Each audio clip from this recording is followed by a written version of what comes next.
Hello friends, मैं नितिन आप सभी का स्वागत मेरे YouTube channel trading Mantra with Nitin पे करता हूं। आज हम स्टॉक मार्केट में बहुत ही कॉमनली यूज्ड वर्ड जिसको हम कमोडिटीज़, डेरिवेटिव्स और सिक्योरिटीज़ के नाम से जानते हैं उसके बारे में जानेंगे। देखिए, मैंने बहुत सारे लोगों को देखा है जो कि put options, call options by करना या सेल करना जानते हैं बहुत अच्छे से, लेकिन उनसे अगर आप पूछिए कि कमोडिटीज़ और डेरिवेटिव्स में डिफरेंस बताओ या सिक्योरिटीज़ क्या होती हैं, इस तरह से पूछेंगे तो वो थोड़े कंफ्यूज हो जाते हैं। तो देखिए, कोई भी काम करे आदमी तो उसका बेसिक जो है वो बहुत स्ट्रांग होना चाहिए, ये मेरा मानना है। तो आइए शुरू करते हैं और सबसे पहले जानते हैं कि स्टॉक मार्केट में कमोडिटीज़ क्या होती हैं।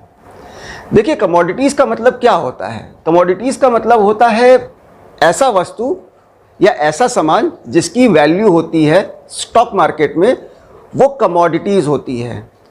तो ऐसी बहुत सारी वस्तु होती हैं स्टॉक मार्केट पे जो कि हेविली ट्रेडेड होती हैं, जिसको लोग ट्रेड करते हैं, जिस पे लोग पैसा इन्वेस्ट करते हैं। तो आइए जानते हैं कि इस तरह की कौन कौन सी कमोडिटीज़ होती हैं जिन पे आप इन्वेस्ट करते हैं और जिन पे आप ट्रेड भी करते हैं। तो आइए अपने हम पहले स्लाइड की तरफ चलते हैं। आइए कमोडिटीज़ को समझते हैं। Commodities are metals, raw materials or agricultural products that can be bought and sold and can be traded on commodity exchange। जितने भी metals होते हैं, raw materials होते हैं और agricultural products होते हैं जिनको आप खरीद सकते हैं, बेच सकते हैं और जिन पे आप ट्रेड कर सकते हैं commodities exchange पे, उनको हम commodities कहते हैं। अब ये कमोडिटीज़ कितने प्रकार की होती हैं? तो देखिए, सबसे इम्पॉर्टेंट कमोडिटीज़ जो होती है वो होती है प्रीशियस मेटल। आपने सुना होगा बहुत लोग सिल्वर, गोल्ड और प्लैटिनम में ट्रेड करते हैं या इनको खरीदते हैं। आप एक्चुअल में गोल्ड और सिल्वर नहीं खरीदते हैं, आप उसका एक एग्रीमेंट खरीदते हैं। जो भी करेंट डेट में जिस गोल्ड का जो प्राइस चल रहा होगा उस डेट पे, उस प्राइस पे आप वो गोल्ड परचेज कर लेते हैं। तो देखिए, ये कुछ ऐसे मेटल्स होते हैं, प्रीशियस मेटल्स, जिनकी डिमांड मार्केट में हमेशा रहती है। आपको क्या लगता है कि आज अगर आप गोल्ड में इन्वेस्ट करते हैं तो आज से 10 साल बाद गोल्ड का प्राइस क्या यही रहेगा? बहुत लोग सोच रहे होंगे कि गोल्ड का प्राइस यही रहेगा, लेकिन मैं आपको बता दूं कि ये मेटल्स जो हैं हमेशा डिमांड में रहेंगे। और इनकी प्राइस क्यों बढ़ती है? इनकी प्राइस बढ़ती है just because of demand and supply, और भी बहुत सारे फैक्टर्स होते हैं। मैंने इस पे ऑलरेडी एक वीडियो बनाया हुआ है डिमांड एंड सप्लाई पे। जिन लोगों ने वो वीडियो अभी तक नहीं देखा है वो इस चैनल को सब्सक्राइब करके मेरे प्लेलिस्ट पे जाके, मैंने एक प्लेलिस्ट बनाई है नितिन के नाम से, उसमें आप डिमांड एंड सप्लाई पे वो वीडियो देख सकते हैं और आप इसको बहुत अच्छे से समझ सकते हैं। ठीक उसी प्रकार से आपका सिल्वर हो गया, आपका प्लैटिनम हो गया, ये सब हमेशा डिमांड में रहेंगे। देखिए, जनसंख्या बढ़ रही है, लोगों को इसकी ज़रूरत पड़ती है, गोल्ड और सिल्वर की ज़रूरत पड़ती ही पड़ती है। और प्लैटिनम भी एक अमूल्य धातु है जिसकी ज़रूरत लोगों को पड़ती है और इसका डिमांड हमेशा बढ़ेगा क्योंकि ये प्रोड्यूस नहीं होता है। जैसे एग्रीकल्चरल प्रोडक्ट होते हैं वो प्रोड्यूस होते हैं, आप हर साल उसका आप प्रोडक्शन करते हैं, लेकिन ये मेटल्स जो हैं ये हर साल प्रोड्यूस नहीं होते हैं, आप ज़मीन में इनकी खेती नहीं कर सकते हैं। तो बाय डिफ़ॉल्ट इनका डिमांड बढ़ना है, और अगर इनका डिमांड बढ़ना है तो आपको पता है आगे चल के इनका प्राइस भी बढ़ेगा। और ट्रेड इसमें आदमी लोग क्यों करते हैं? ट्रेड इसमें लोग इसलिए करते हैं क्योंकि ये जो मेटल्स हैं इनका प्राइस फ्लक्चुएट रहता है।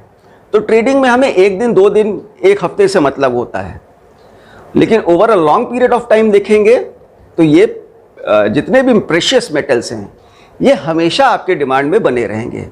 आइए हम नेक्स्ट कमोडिटीज़ की तरफ बढ़ते हैं। हमारी नेक्स्ट कमोडिटीज़ को एनर्जी में कैटेगराइज्ड किया गया है, जो कि एनर्जी प्रोड्यूस करते हैं। जैसे क्रूड ऑयल हो गया, नेचुरल गैस हो गया, हीटिंग ऑयल हो गया, सोलर पावर हो गया। तो ये सब क्या है? ये सब एनर्जी हैं। आप पेट्रोल यूज़ करते हैं, आपकी गाड़ी चलती है तो वो एक गाड़ी को एनर्जी प्रोड्यूस करती है। तो ये क्रूड ऑयल से पेट्रोल, डीजल, बहुत सारी चीज़ें बनती हैं। उसी तरह से नेचुरल गैस है, वो नेचुरल गैस की भी हमें रिक्वायरमेंट होती है। हमारे इन्वायरमेंट में ऑक्सीजन है, हाइड्रोजन है, नाइट्रोजन है, तो बहुत सारी गैसेस हैं जिनकी हमें रिक्वायरमेंट होती है। अभी पेंडेमिक था, उस समय हमें ऑक्सीजन की बहुत ज़्यादा ज़रूरत पड़ रही थी, तो ये सारे नेचुरल गैस हो गए आपके। फिर आपका सोलर पावर, अभी आप देख रहे हैं कि जो इलेक्ट्रिसिटी का प्रोडक्शन है वो सोलर पावर के थ्रू बहुत ज़्यादा हो रहा है। गवर्नमेंट ऑफ इंडिया भी फोकस कर रही है और पूरा वर्ल्ड भी फोकस कर रहा है कि लोग सोलर एनर्जी का कंजम्पशन करें फॉर जनरेटिंग इलेक्ट्रिसिटी। तो इसका भी डिमांड जो फ्यूचर में बढ़ने वाला है, तो ये भी एक कमोडिटीज़ का पार्ट हुआ। जो पावर है that is also a part of commodities, क्योंकि ये सब एक वस्तु है जिसको आप देख सकते हैं, इनका एक वैल्यू है मार्केट में, राइट। आइए आगे बढ़ते हैं। फिर आपका आ गया एग्रीकल्चरल प्रोडक्ट। एग्रीकल्चरल प्रोडक्ट में आपका वीट हो गया, कॉर्न हो गया, सोयाबीन हो गया, कॉफ़ी हो गया। ये सारे प्रोडक्ट भी हैं जिनका बहुत ज़्यादा डिमांड होता है मार्केट में, क्योंकि वीट जो है उससे आपको पता है रोटी भी बनती है, ब्रेड भी बनता है। तो वीट एक ऐसा प्रोडक्ट हो गया जिसकी ऑल ओवर वर्ल्ड में डिमांड है। कॉर्न हो गया, मकई जिसको हम कहते हैं हिंदी में, भुट्टा, इसकी भी ऑल ओवर वर्ल्ड में बहुत ज़्यादा डिमांड है। चाहे वो इंडिया हो, चाहे वो अमेरिका हो, चाहे वो इटली हो, वहाँ पे भी कॉर्न की बहुत ज़्यादा डिमांड होती है। तो ये हेविली यूज्ड प्रोडक्ट्स हैं। सोयाबीन हो गया, फिर आपका कॉफ़ी हो गया। तो ये एग्रीकल्चरल कमोडिटीज़ हो गई जिनकी डिमांड होती है मार्केट में, जिसको लोग ट्रेड भी करते हैं और इनको खरीदते और बेचते भी हैं, इसमें इन्वेस्ट भी करते हैं।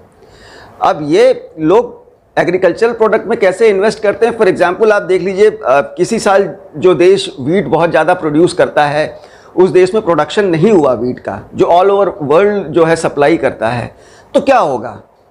तो वीट का जो डिमांड है वो बढ़ा रहेगा और प्रोडक्शन कम होगा, तो उसका डिमांड और तेज़ी से बढ़ेगा और उसकी प्राइस और तेज़ी से बढ़ेगी, करेक्ट। लाइव स्टॉक, अब ये लाइव स्टॉक क्या होता है? लाइव स्टॉक का मतलब होता है पशुपालन। इसमें आपका कैटल हो गया, हॉक्स हो गया, पोल्ट्री हो गई। कैटल क्या होता है? कैटल आपने सुना होगा, जो बहुत सारे ठंडे देश हैं जहाँ पे ठंड बहुत होती है, तो वहाँ पे लोग रेड मीट बहुत ज़्यादा यूज़ करते हैं। वो कैन में भी आता है, टिन में भी आता है। तो बहुत सारे कैटल्स जहाँ पे रखे जाते हैं उनको खाने के लिए इस्तेमाल किया जाता है, उनको हम कहते हैं कैटल्स। अब हॉग्स क्या होता है? हॉग्स जिनको हम पोर्क के भी नाम से जानते हैं, तो जहाँ पे बहुत सारे पिग्स रखे जाते हैं उनकी भी मीट बनती है। तो ये भी बहुत सप्लाई है बाहर के देशों में, पोर्क्स का बहुत डिमांड है। तो ये भी एक आपका कमोडिटी हो गया, ये लाइव स्टॉक कमोडिटीज़ के अंदर आएगा। वैसे ही पोल्ट्री, पोल्ट्री तो आप सभी लोग जानते होंगे, जिसको हम लोग मुर्गी पालन कहते हैं, जहाँ पे अंडा और मुर्गी बिकती है। तो इस पे भी ट्रेड होता है, ये भी एक कमोडिटीज़ का पार्ट हुआ। फिर लास्ट में आता है आपका इंडस्ट्रियल मेटल। अब इंडस्ट्रियल मेटल में क्या क्या आता है? इंडस्ट्रीज़ में जो सबसे ज़्यादा मेटल्स इस्तेमाल होते हैं वो होते हैं आपके कॉपर, एल्युमिनियम और जिंक। ये तीन मेटल हैं जो कि जितनी भी मैन्युफैक्चरिंग इंडस्ट्रीज़ हैं उसमें ये तीन आपके मेटल्स हेविली यूज्ड होते हैं, हेवी डिमांड में होते हैं। तो ये सारी चीज़ें आपकी कमोडिटीज़ में आती हैं। तो कमोडिटीज़ में एक बार रिकैप कर लेते हैं। प्रीशियस मेटल्स हो गए जिसमें आपका गोल्ड, सिल्वर और प्लैटिनम आता है। एनर्जी हो गया जिसमें क्रूड ऑयल, नेचुरल गैस और सोलर पावर आता है। फिर थर्ड में आपका एग्रीकल्चरल प्रोडक्ट्स हो गए जो कि वीट, कॉर्न, सोयाबीन, कॉफ़ी हो गया। चौथा आपका लाइव स्टॉक हो गया, पशुपालन, जिसमें आपका कैटल आ गया, हॉक्स आ गया, पोल्ट्री आ गया। और पांचवा आपका इंडस्ट्रियल मेटल्स हो गए जिसमें कॉपर, एल्युमिनियम और जिंक आ गया। तो ये सारे कमोडिटीज़ हैं जिसका वैल्यू होता है स्टॉक मार्केट में, उसको हम कमोडिटीज़ कहते हैं, करेक्ट। आइए अब हम समझते हैं सिक्योरिटीज़ क्या होती हैं। देखिए, सिक्योरिटीज़ उन फाइनेंशियल एसेट्स को कहते हैं जिनको खरीदा और बेचा जा सकता है और जिस पे ट्रेड किया जा सकता है स्टॉक मार्केट में, करेक्ट। कमोडिटीज़ एक्सचेंज पे मिलती हैं और ये आपको स्टॉक मार्केट के एक्सचेंज में मिलता है। Financial asset that can be bought, sold and traded in stock market. अब ये फाइनेंशियल एसेट्स क्या होते हैं?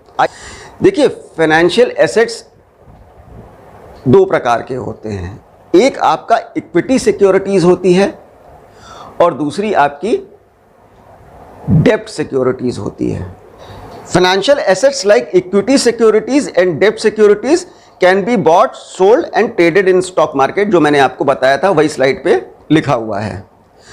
अब इक्विटी सिक्योरिटीज जो होती है वो आपकी स्टॉक्स और शेयर्स होता है। स्टॉक और शेयर्स क्या होता है ये मैंने अपने फर्स्ट वीडियो में बताया था, यूट्यूब के फर्स्ट वीडियो में बताया था कि शेयर्स क्या होता है, स्टॉक्स क्या होते हैं, प्रेफरेंस स्टॉक, प्रेफरेंस शेयर्स, एक नॉर्मल स्टॉक और नॉर्मल शेयर्स क्या होते हैं, कि जो भी आपके स्टॉक्स और शेयर्स होते हैं वो इक्विटी सिक्योरिटीज़ में आते हैं। और ये स्टॉक और शेयर्स दो प्रकार के होते हैं, एक आपका प्रेफरेंस स्टॉक्स और शेयर्स होता है और दूसरा आपका कॉमन स्टॉक और शेयर्स होता है, राइट। अब समझते हैं डेब्ट सिक्योरिटीज़ क्या होती है।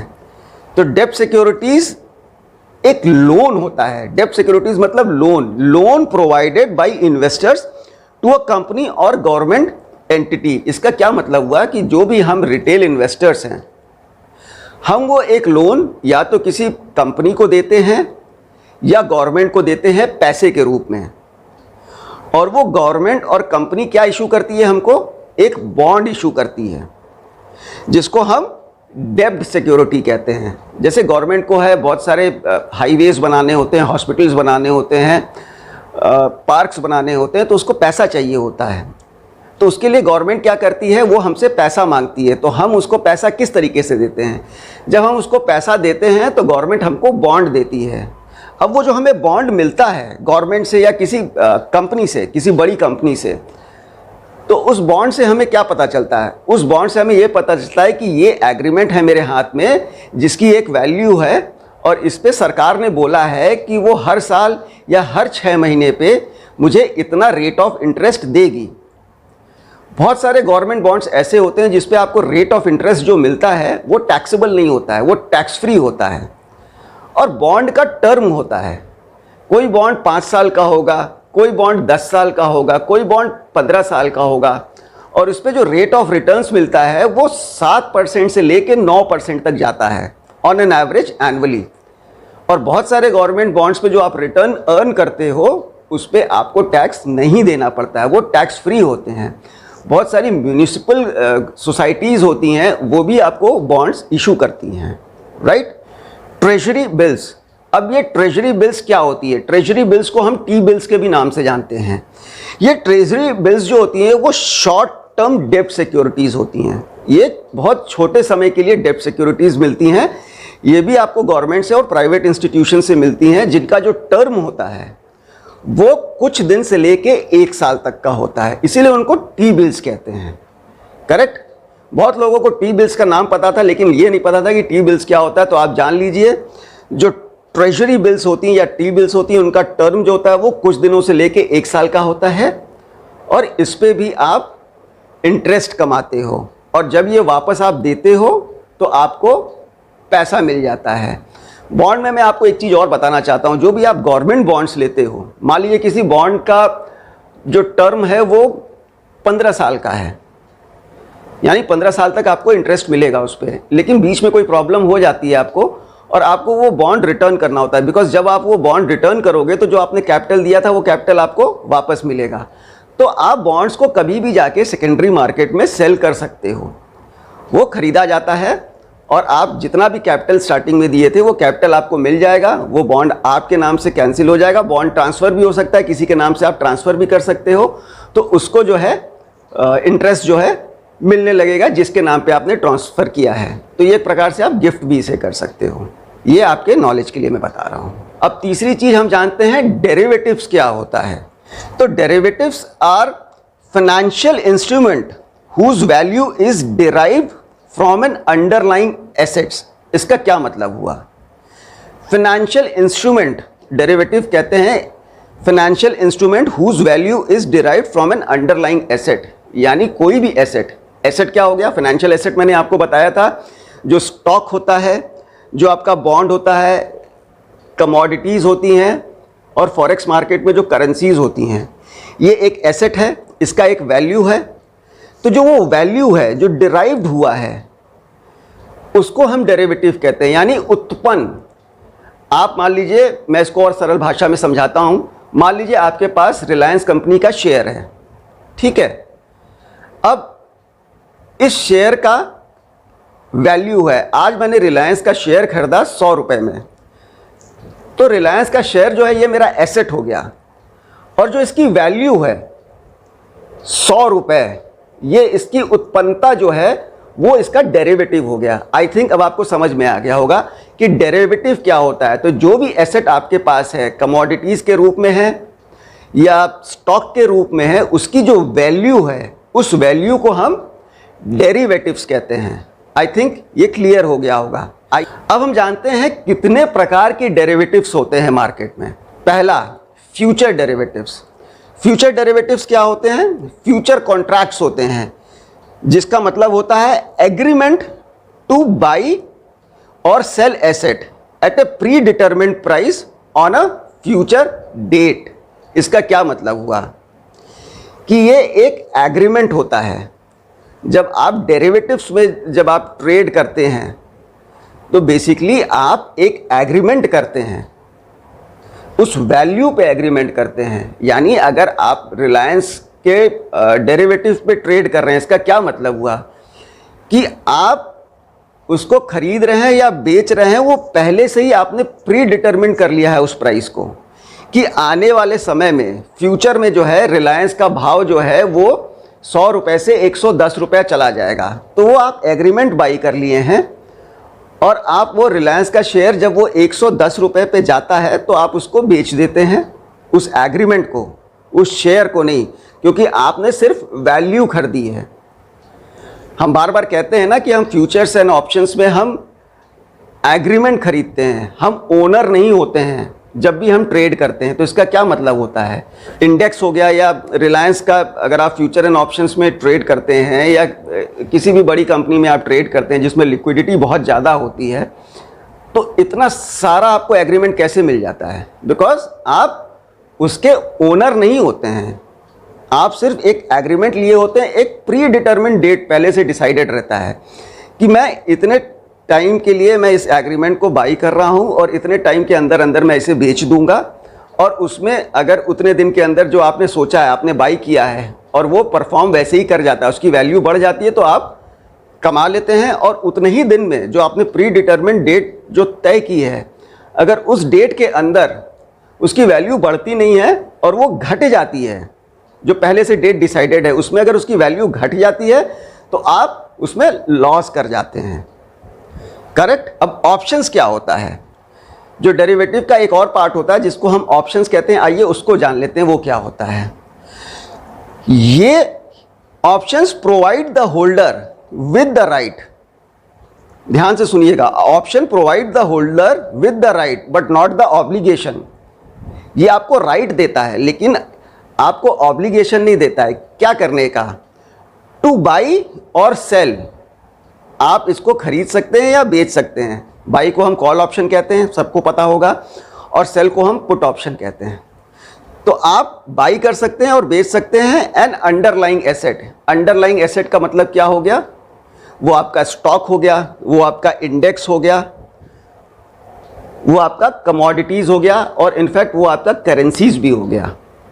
तो आप इन सारे चीज़ों को, इन सारे फाइनेंशियल इंस्ट्रूमेंट्स को आप खरीद भी सकते हो और बेच भी सकते हो with in a specified time frame. एक टाइम फ्रेम होता है, उसके अंदर ही आपको खरीदना और बेचना होता है उस एग्रीमेंट को। और आपके पास जो होता है वो राइट होता है, ऑब्लिगेशन नहीं होता है कि आप एक स्पेसिफाइड प्राइस पे उसको खरीदोगे और एक स्पेसिफाइड टाइम फ्रेम में बेच दोगे। जैसे कि ऑप्शन में होता है वीकली एक्सपायरी होता है, तो अगर आप वीकली एक्सपायरी करते हो तो आपको वीकली एक्सपायरी के अंदर उस ट्रेड को एग्जीक्यूट करके क्लोज कर देना होता है। अगर आप मंथली एक्सपायरी ऑप्शंस लिए हो तो उसमें क्या होता है, आपको 1 महीने के अंदर उस ट्रेड को एग्जीक्यूट करना होता है और 1 महीने के अंदर ही अंदर उस ट्रेड को क्लोज कर देना होता है। तो ये होता है आपका ऑप्शन। और ऑप्शन में हमेशा एक बात याद रखिएगा कि टाइम डिके होता है। आप कोई भी एग्रीमेंट ऑप्शंस ट्रेडिंग में करते हो तो उसमें जो सबसे इंपॉर्टेंट फैक्टर होता है वो टाइम डिके होता है, और टाइम डिके के कारण जो उसकी प्राइस है वो ड्रास्टिकली बहुत तेज़ी से नीचे आती है। इस पर भी मैं आगे चल के एक वीडियो बनाऊंगा। बहुत सारे लोग ऑप्शन मार्केट में ऑप्शन सेलिंग करने का क्यों सोचते हैं, बिकॉज वो जो टाइम डिके होता है ना, वो ऑप्शन सेलर्स को उसका फ़ायदा मिलता है और ऑप्शन बायर्स को वो फ़ायदा नहीं मिलता है। लेकिन ऑप्शंस में मैं आपको डिटेल में वीडियो बनाऊंगा जिससे आपको क्लियरली समझ में आ जाएगा कि ऑप्शन बाइंग और सेलिंग क्या होती है। अभी मेरे ख्याल से आपको डेरिवेटिव समझ में आ गया होगा कि डेरिवेटिव्स क्या होता है। डेरिवेटिव्स में और भी होते हैं जिनको स्वैप्स के नाम से जानते हैं, फॉरवर्ड कॉन्ट्रैक्ट्स के नाम से जानते हैं और क्रेडिट डिफ़ॉल्ट स्वैप्स के भी नाम से जानते हैं। ये थोड़े से कॉम्प्लेक्स हैं, मैं आपको चाहूँ तो बता सकता हूँ, लेकिन ये वीडियो बहुत ज़्यादा बड़ा हो जाएगा तो इसको मैं कभी और बताऊंगा। अभी क्योंकि फ्यूचर एंड ऑप्शंस में बहुत सारे लोग ट्रेड करते हैं, इसलिए मैंने डेरिवेटिव्स के 2 टाइप आपको क्लियर कर दिए और डेरिवेटिव्स आपको क्लियर कर दिया। आई होप आज का वीडियो आपको पसंद आया होगा और आपको समझ में भी आया होगा कि कमोडिटीज़, सिक्योरिटीज़ और डेरिवेटिव्स क्या होते हैं और इनको कैसे क्लासीफाई किया जाता है। सो वीडियो देखने के लिए बहुत बहुत धन्यवाद और प्लीज़ चैनल को लाइक और सब्सक्राइब ज़रूर करें। Thank you so much.